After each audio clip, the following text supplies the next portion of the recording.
Albert Einstein, figure du génie juif. Albert Einstein est sans conteste le scientifique le plus connu au-delà même du champ de la physique. Il est devenu une icône. Ce n'est pas pour rien que l'hebdomadaire Time le sacrera personnalité du XXe siècle.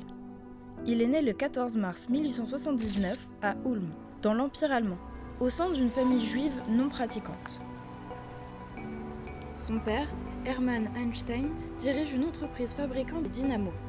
Sa mère, Pauline Koch, était une pianiste talentueuse qui lui insuffla sa fibre artistique et un sens de l'émerveillement presque enfantin. Albert Einstein entretient un rapport prédominant avec sa judéité. Il considérait que sa relation avec le peuple juif était son lien humain le plus fort. Einstein, comme Spinoza, ne croyait pas en un Dieu personnel qui se soucie de ce que font les humains, mais il s'est émerveillé de la complexité de l'univers, qui, selon lui, ne pouvait être attribuée qu'à une puissance supérieure. Einstein présente un parcours scolaire relativement atypique. Il commence à parler tard et avec de lourdes difficultés d'élocution. À l'école, il est un élève moyen et récolte les mauvais jugements de ses professeurs. Le jeune Einstein n'entre pas dans le moule. À ce sujet, il dira « Je crois à la standardisation des automobiles.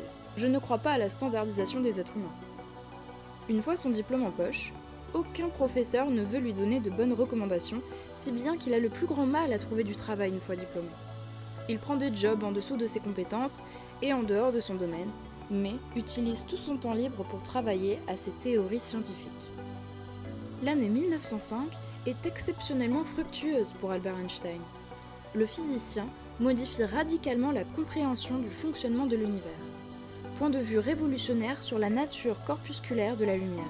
Preuve théorique de l'existence des atomes et des molécules. Preuve de la relativité de l'espace et du temps. Formule d'équivalence, masse-énergie, E égale mc2, ou relativité restreinte. En l'espace de seulement 4 articles, Einstein change la face de la science.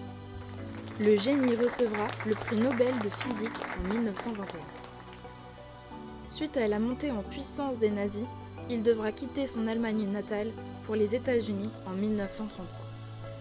Albert Einstein était aussi un homme qui a utilisé sa renommée pour défendre la justice sociale. Pendant son exil américain, il observe l'ampleur de la discrimination raciale aux États-Unis et refusera notamment d'intervenir dans les universités qui pratiquent la ségrégation raciale. Cette séparation ne résulte pas d'une maladie des gens de couleur, mais d'une maladie des blancs, dira-t-il. En raison de ses prises de position progressistes, sans nul doute héritées de son éthique juive, il attire les soupçons du FBI qui l'espionnera pendant 22 ans. Au moment de la mort d'Einstein, en 1955, son dossier totalisait 1800 pages. Albert Einstein a également témoigné d'une grande proximité à Israël et au sionisme. Il se rend notamment à l'inauguration de l'université hébraïque de Jérusalem, à laquelle il lèguera ses archives personnelles. Ben Gourion lui proposera la présidence de l'État d'Israël en 1952. Il refusera. Les équations sont plus importantes pour moi que la politique, parce que la politique est liée au présent. Mais une équation est quelque chose pour l'éternité, dira-t-il. Quelques instants avant de rendre l'âme, le physicien prononça quelques mots en langue allemande, mais l'infirmière de l'hôpital, ne parlant pas cette langue, ne put donc ni les retranscrire, ni les répéter. Peut-être aura-t-il livré une formule révolutionnaire, ou une blague juive.